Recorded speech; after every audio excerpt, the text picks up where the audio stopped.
منظر الطبيعة في الصين، ريف الصين الجميل. يعني سؤال لحضراتكم، تقدروا تعيشوا في مكان زي كده؟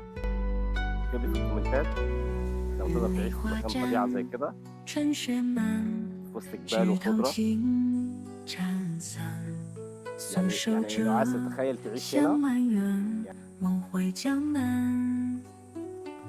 ما تنسوش تعملوا فولو ولايك وشير، واشوفكم في فيديو جديد. سلام.